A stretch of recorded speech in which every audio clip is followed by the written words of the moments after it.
Do you have any tips for going pro in NA? Chat will make fun of me for being American, but I hope I make it to the NACL one day. Yo, Kiyuki, DM me your OPG in Twitch right now. DM me your OPG. LEC level has increased over the last few days. Compared to the horror that happened in the last few weeks, you think it's gotten better? I think that, I mean, it's expected to get better, right? These teams were only together for a few weeks. That's the thing. At the start of every split, the whole region runs it down and everyone's like, oh my god, our region is so trash. And it's like, well, yeah, but they've only been together for a week. I think they're a bit better. This is spam. Enemy locks in his ear. Ruler. Enemy mid laner. Okay. Check the guy's OBG. Did he link it? Oh yeah, he linked it. This guy wants to go pro in NA. You want to go pro in NA? You're silver 2, man. You're not going to go pro if you're silver 2. Bro. Like, there's no even point in me, like, entertaining the idea of you possibly going pro or even helping you try and get into a team. You're silver 2. I don't want to be toxic, but, like, you're going to need to get to at least high Grandmaster. But yeah, don't give up. You've only been playing for what? To be honest, you've only been playing for, like, a year or a year and a half. So yeah, I'm not going to fucking sugarcoat it and say you can do it. You need to play fucking 20 games a day and go to Grandmaster in the next 2 years, or you have no chance.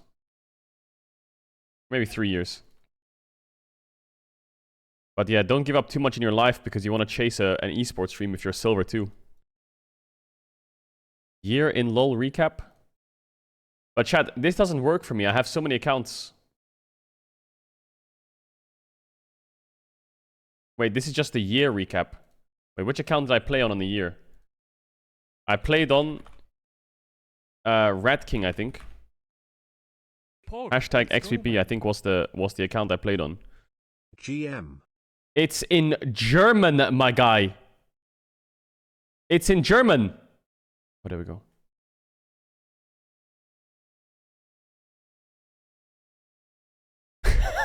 Wait! Let's go, man. What? How does it have that picture? My buddy Blinkman G. He do be pretty down bad nowadays, ka. Wait, how does he have that picture on the website? You had 308 games with a 59% win rate. You spent 8,000 minutes on League. I mean, I grinded for 2 weeks. No, 3 weeks I played on this account. I didn't play on this account at all until December the 3rd or 4th. Then I played until Christmas. You had a decent pool of 47 champs. Yeah, hell yeah.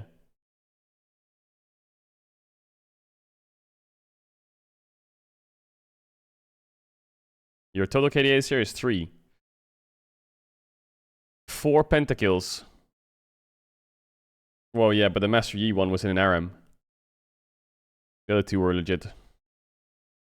Advertisement. Huh? What is this? Play bingo. What? What?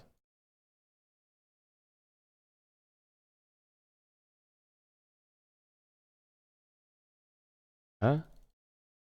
What is this shit? I don't get it. Pog, let's go, man. You earned 3 million gold. Dench. Guess the ping counter. I don't even know what that ping is or that ping is. I just ping on the way. Buttons pressed. I pressed Oriana Q 8.5k times. You dealt 75k damage on Caitlyn in a single game on Christmas Day. Holy fuck, bro. Did I queue up on Christmas Day? Oh my god, my family hates me. Oh my god. I mean, I did play like 12 games on Christmas Day after I went downstairs and said Merry Christmas.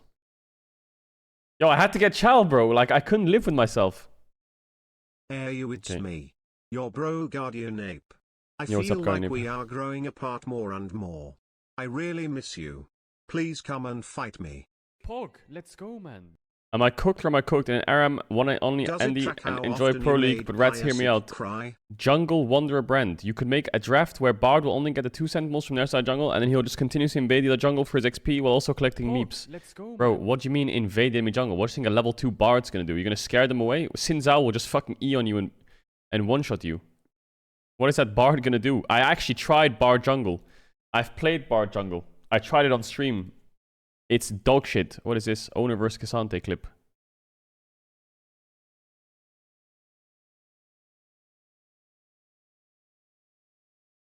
But that Cassante doesn't take damage or what? Oh, Owner's playing it pretty well though. He just got rolled by Cassante. How will Fnatic G2? What's the biggest problem Fnatic is having right now that prevents them from beating G2? Was it their team fighting draft macro risky plays or backfire? I just think their lanes were overall weaker. I think bot lane is just weaker. But their bot lane looked really good yesterday, G2. Fnatic.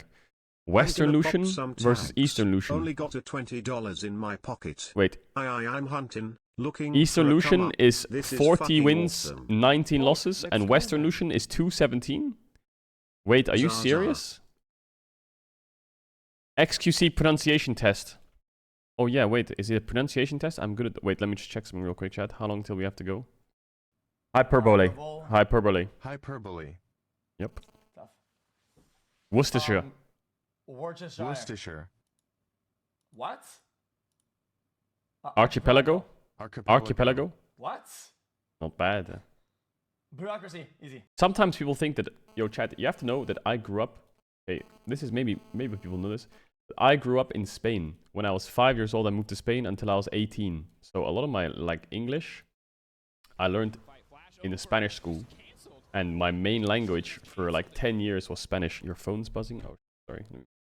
So sometimes when people don't pronounce something correctly, people are like, you're so dumb. But listen, it's because I think of it in Spanish sometimes. Like, archipelago. So then I say archipelago. You know? Which part of Spain? I lived in Alicante. Bureaucracy. Bureaucracy. Yeah, that's right, bitch ass. Chimpanzee. Chimpanzee. Chimpanzee. Easy. I'm kinda godlike. Uncomfortable. Uncomfortable. That's right. Why, I'm crazy. Demagogue. Demagogue. Demagogue. Demagogue. Ooh. Enthusiasm. Enthusiasm. Enthusiasm. Metamorphosis. Metamorphosis. Ah. Militia. Militia. Holy That's right, fuck, man. bro. Win I hate streak. that language. Narcissistic. Narcissistic. That's right. Mega win streak. Phlegm? Phlegm. Phlegm. Oh, phlegm. That's how you spell it? Mademoiselle. Mademoiselle. Mademoiselle. Manipulative. Manipulative. I didn't know you spelled Manipulative. phlegm with a Wait, P-H-L-E-G. Really? Pulate? Xenophobia. Xenophobia. That's right. Xenophobia, same, no? Squirrel. Squirrel. Coincidence. Coincidence. What? Hierarchy. Hierarchy. What? I'm crazy. Specifically. Specifically. Oh, Specifically. Specifically. Liechtenstein. Liechtenstein. Liechtenstein. That wasn't too hard, actually, chat. That wasn't too hard. I drew the T1 players. How does scrims work in League? Title, pretty much. Basically, you organize a block, right? So scrims are very simple. You go on Tournament Realm, you organize a block. You organize 2 weeks in advance. Every 2 weeks, they will organize blocks on Sundays, right? And all the teams would organize scrims. And then you have 2 weeks, and you have one off day a week. And you have however many game days, and the rest are scrim days. And you'll play from like a very common time is like 1 p.m. till 4 p.m. and then 5 p.m. till 8 p.m. That's a very common. 3 games, it's called the 6-block day. And then sometimes you have night blocks, so then you do 10 p.m. or like you do like, or like you if you want to do night blocks, you push it all back, right? You could do like 11 till 2, 3 till 6, and then 7 till 10. That's triple block. That's 9 block days. Mostly teams do that on Worlds. Teams do that normally around Worlds, and then they play solo queue till like 2 a.m. And then they wake up at like 10. That's if you do night blocks. If you don't do night blocks, then you only do 2 blocks. And then the old school way into like 2018 was you just did 1 block, which is like you 1 till 6, 5 games, meeting at 12, and then solo queue the rest. But that's I don't like 5 block. I don't like 1 block 5 games. Could Gamba. Without the break in the middle, game 4 and 5 is always just fucking degenerate. I'm down bad for Faker. Yo, you have a T1 wings? You have T1 wings, bro? You serious? Yo, can you fly? Yo, flap that shit. Can you fly, bro? Can you fly? Yo, that's crazy that you have wings. Get in line. Let's go. Yeah, we already did that. Average mechanical player level of this split in the LCS is the highest ever been. Probably the reason why the split has been my favorite in years. I actually agree. Hey, Angus, I need a help with a friend of mine. He is a really good friend, but whenever he sees me online, he wants to play with me. How can I tell him that I don't want to play with him because he's too bad? I don't have fun queuing up and just to lose a game at draft because he picks things like Azir and Akali and goes 0. You had me in the first half. I'm not gonna lie. You actually had me in the first half. Hey, Angus, I need... Okay, dude. What is this? I was about to stop my resub, but all of a sudden he started explaining the game again. He hasn't done this for a while. It's day and night for viewing experience. Making wind noise and farming emotes wasn't doing it for me. His old style coaching like today is so good. I'm back to watching main broadcast lately because he wasn't focused on the games, but today was good like the old times. Yeah, listen. I think if you're a long-time viewer, you'll understand. So the reason that we don't go full game focused is because, first of all, it's mega draining. Like to actually like fully focus on a game, the whole game, and just spit about what's happening. After like 3 games, it's fucking like your brain is fried. But basically, what happens normally is we do playoffs and like worlds and MSI and finals and stuff like that. That's when we go OG co-stream mode, analysis, gameplay. The best of one, like best of ones in winter, in early split, in LPL or in LEC or in like the first best of 3, it doesn't have any meaning. Like it doesn't feel like the game is important. So it doesn't feel like I want to like talk about the game as much. Because the BO1 doesn't matter. What BDS beat Fnatic or Fnatic beat fucking G2 or G2 beat this team in a best of 1 because they won in draft in a best of 1 and like they're all shit teams anyway because they just made teams together. So what? They have no macro in the first place and everyone's running it down. It's like, how do you analyze those games or try to be on screen, you know? So I appreciate that a lot of viewers are tuning out because, you know, I'm a lot less game focused and I'm talking to the chat. But I hope you understand that this isn't the norm. This is mainly because, like, if you watch Worlds, for example, most of the games that I was degenerate was just the Weibo games. Other than that, it was very on-screen. And the same for, like, LCK playoffs. Even LPL playoffs with the Shy in it, I was very game-focused. But, yeah, I want to know what kind of content you guys would like. I appreciate this post, and I will be a lot more game-focused because playoffs is on the LEC. But, the 2 things I will say is, 1, how would you want the co-streams to go in best of 1s? Because I feel like they don't really have any meaning. And because they don't have any meaning, it feels really useless to be game focused. And the second thing is, actually, funny enough, I don't know if you're an NA or an EU, Andy, but the LEC co-streams, right? I asked the chat in the LEC co-streams, I said, guys, do you want game focused or do you want to chill and have some memes together? Everyone wanted game focused, yeah? Then, after a 2-hour break of streaming, we were streaming for 2 hours. Then LCS came on. I don't know if the viewership changed or like, you know, there was still about 25 to 30k rats. And they all said they wanted memes. They didn't want any game focus. I said, should we go game focus again like LEC? Everyone said no. And I wonder if that's because it's playoffs versus best of 1s, or if it's because it's LCS versus LEC. I don't know what the difference was, you know? But yeah, we'll be game focused. You say the gameplay is ass in NA, but it's not actually that ass. LCS is not bad. I think there are a few frauds running around the region. Let's go, man. But like FlyQuest is decent. Primer. NRG is decent. I don't think I've seen one of their games properly yet though. But C9 are fucking frauds. Like their drafts are fucking fraud central. But yeah, yesterday I was a bit game focused on LCS. But yeah, I don't want you guys to feel like the co-streams have changed and we've become more memey. Because if you think of last year, we were never really that memey. I think most of the memes came from just the shy games. But yeah, I like talking to chat and having fun. And I think some chatters like memeing and being degenerate and spamming emotes and being degenerate. And some people like on-game focus, you know? I don't know, my co-stream will be different every time, you know? Oh my god, I misclicked. So if you feel like you're not enjoying it, you don't go to the main broadcast, I get it. And if you feel like you are enjoying it and you want to stay, then I get it. It's up to you. I'm sorry if you feel like things have changed, but I don't feel like they have. Wolf explains why the Herald crashed twice.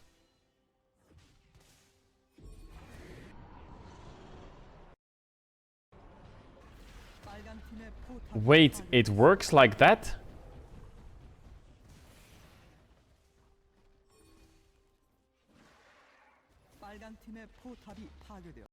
I didn't know that. Wait, I didn't realize Herald charge is +1. I thought it was flat 1 no matter what.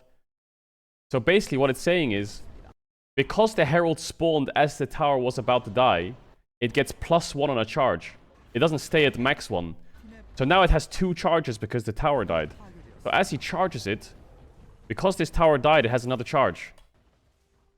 But normally it gets a charge off a reset on the tower. I thought it was always 1. I thought it was never +1. I thought it was base 1, use its -1, crash and kill its +1. It never goes over 1. I think they should fix that.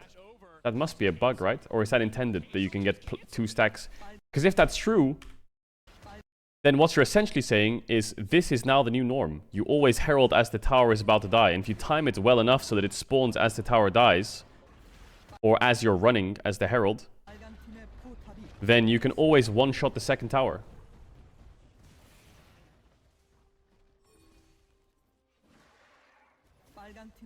Wow. I wonder if that's part intended or not. Which EU country would you say has the best players? I'm somewhat between Denmark and Spain. Denmark has had high several players such as Björksen, Caps, Svenskler, and Jensen, Brox, and Frog and Sven, while Spain is pumping out young talent, specifically Expecchio and Ocelot. What do you think?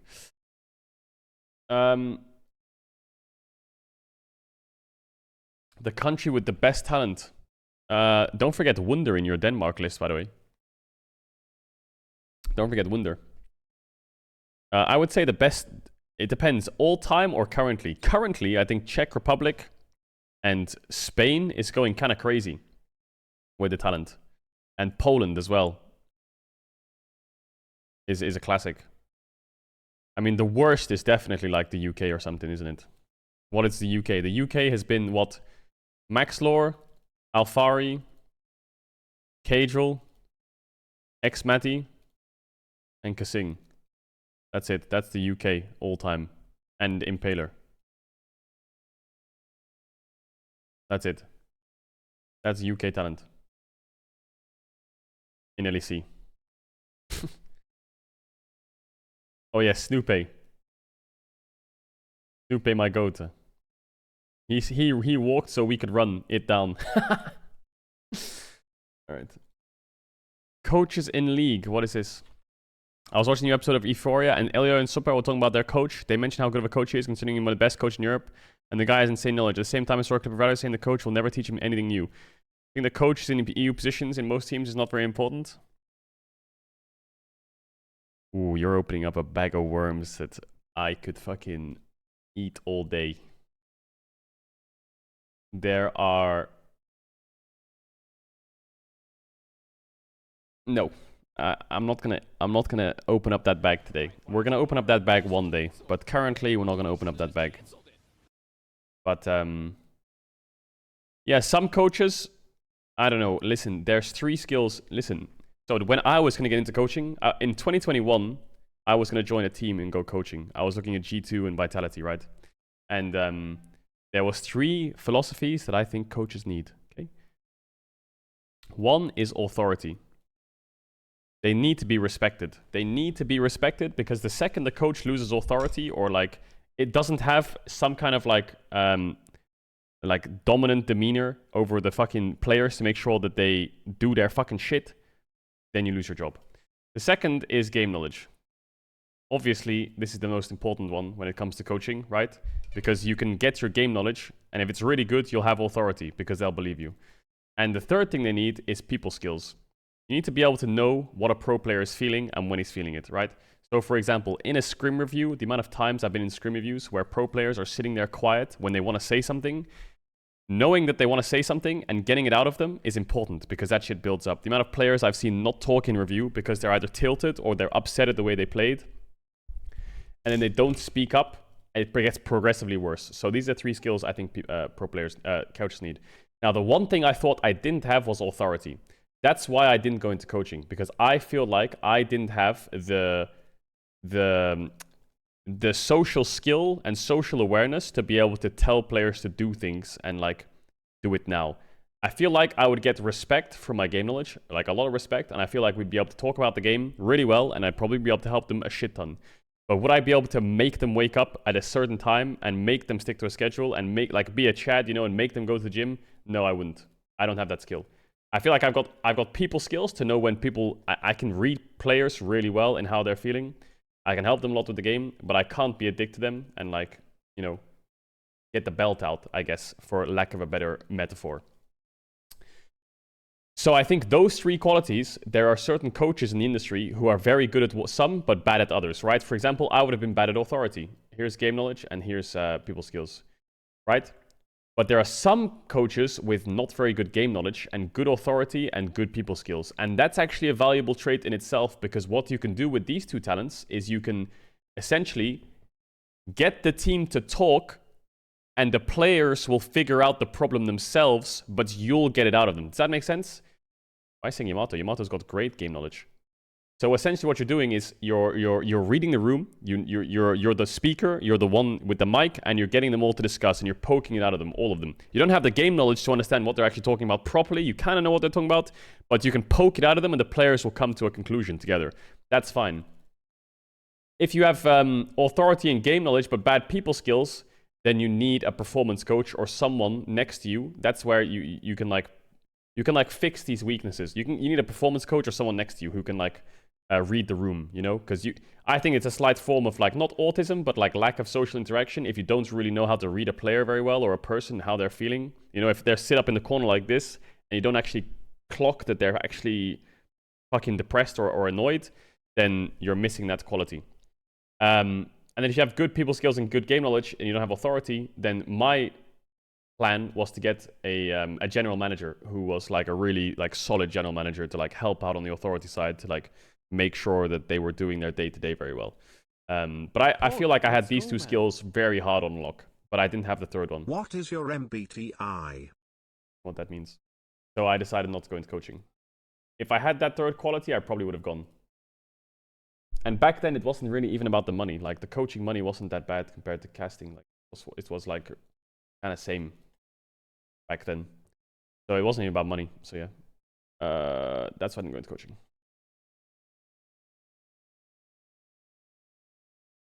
So I don't know. When he says his coach is the best in Europe with insane knowledge, you know, I don't know what qualities Melzet has, and I don't know what qualities. So for example, Razork is saying his coach won't teach him anything new, right? So that could be because he has quality 1 and 3, but not quality 2. Maybe. And Mezet's the best coach in Europe. Maybe he has quality 2, but doesn't have quality 1 or 3, right? That's my perspective on how I would break down coaches and what they have and what they lack. I think there's been a lot of coaches in the industry who are labeled paycheck stealers, who are very good people skills. They don't have authority or game knowledge, but they have very good people skills. And what do? They get in the job. They pretend that they know what they're talking about by like getting the players to talk about it and come to a conclusion. They're just nodding their head at the back, right? And then what do after scrims? They go to the boss of the team. They're like, yo, you want to go out for dinner? Then they take them out for dinner. They take the boss out to dinner. They take the CEO out for dinner. They talk to them about the team. They pamper them up, you know. They suck a bit of dick, you know, just to make sure that they're liked. And that's how they stay for years. I won't drop names. But there's been a lot of people who did that in the industry. And it's like the most disgusting thing ever. And that's not just for coaching. That's for many different things in esports. I've seen multiple roles in the industry, not just coaches, do that right in front of my eyes. And they're boosted at what they're doing, IMO, but they're staying because, you know, they're doing that. But I think that works. Yeah, that's the way it works in every industry. Maybe when we leave esports one day, we'll drop the names. Yeah, we're still carrying. Watch the vid SK coaching. I'm loving how much he's talking about the game. Yo, much love, man. You see the Chinese wind traders are back on the Ultra Liga team? Really? What was their team name again? Iron Wolves. Iron Wolves, this team? With Riot's conclusion from Riot's investigations, we at Iron Wolves have made the choice to continue the season with Kylan and Odin. We would like to thank Saulius and Janex for giving us... They spelled Janex's name wrong. Jenksas?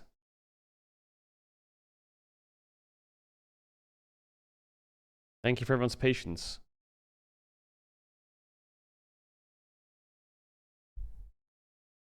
Now, my instant reaction is what the fuck, but I wonder if...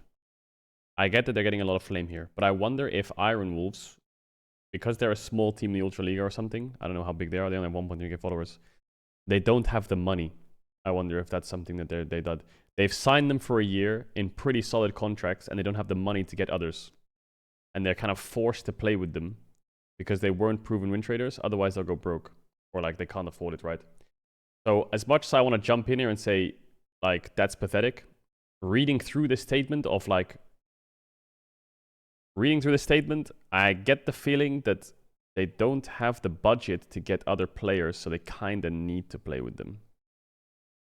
Because then they tweeted, like, after that, they tweeted this, which is like, you know, I get that they're win trading, but I wonder what the orcs POV is. You know, they probably can't get rid of them in their contracts, and they have to pay them anyway.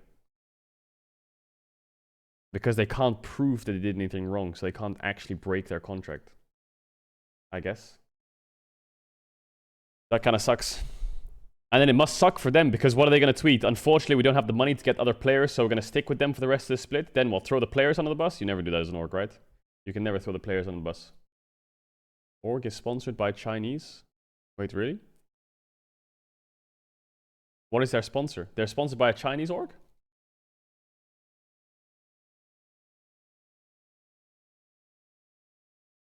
Yes? Okay, that just makes it really awkward. They have a shit ton of Chinese money? Okay, then that's kind of weird.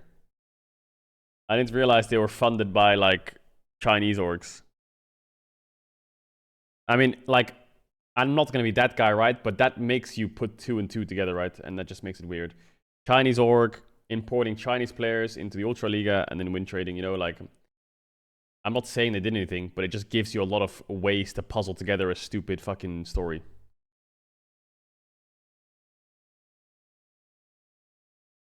There's a Twitter thread. Link it. Oh, this guy's tweet. Yo, what is this fucking massive post, bruh?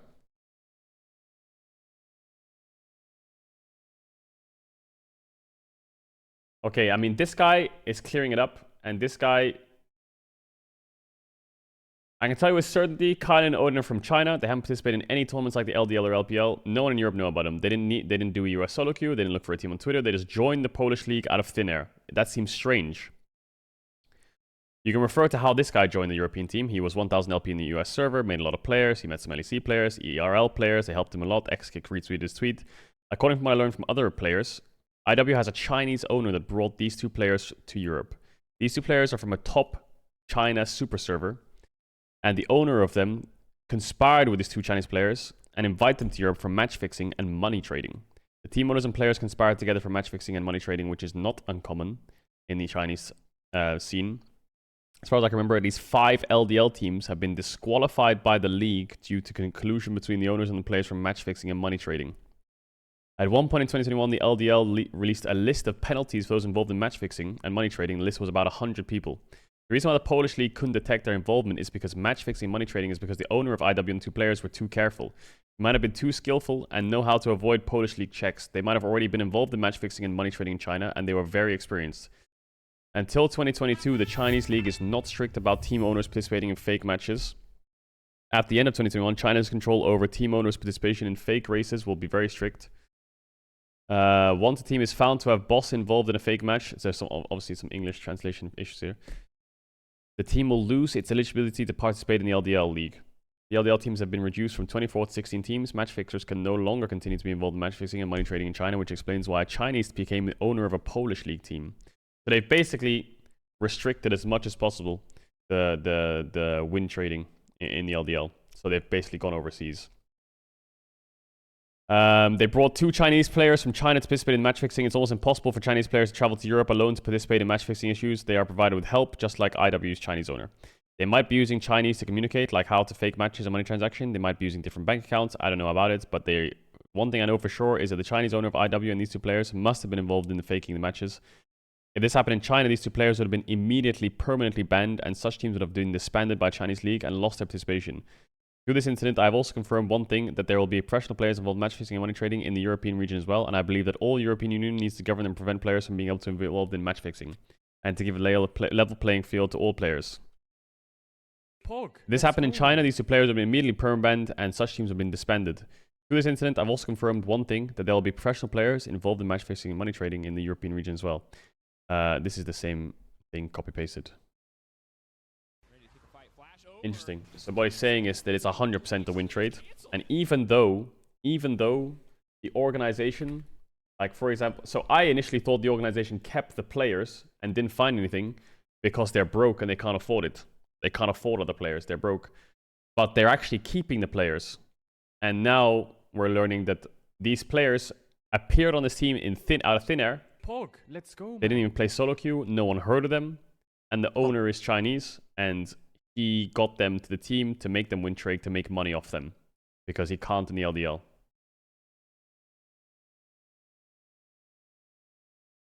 Wow. So the org actually can't do anything because it's owned by a Chinese owner. And I'm guessing this is the social media manager here from Wolves just posting this because he knows he's fucked, he's stuck.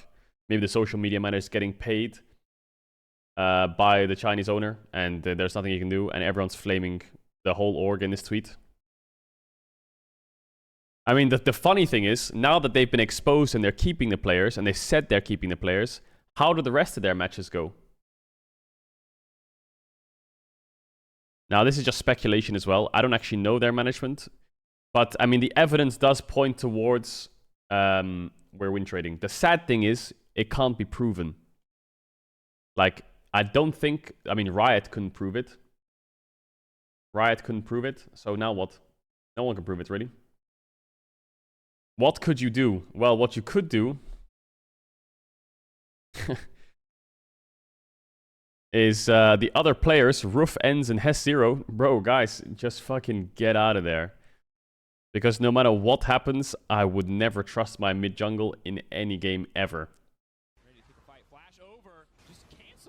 Just fucking run them down.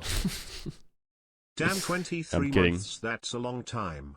Oh, his name was Jenxs, not Gen X. Oops, I didn't realize.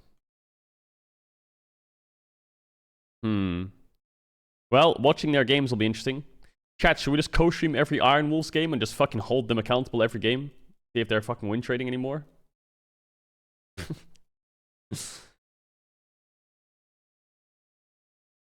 Interesting. Alright, so update on the win trade situation. The owner is not Chinese according to Leaguepedia. The owner is Chosen One. That guy looks like a player. Pog, let's go, man. Owner. This guy's the owner of Iron Wolves. Another month with the Rat King. He looks like a bot. What is this? PUBG Showdown? Doesn't look like an owner. This guy's also the owner.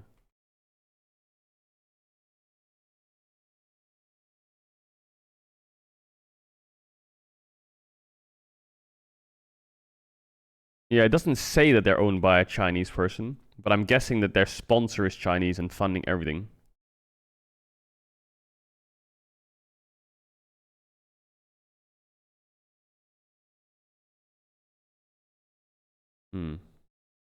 I don't know, man. Someone needs to speak up about all this, because there's people hiding shit.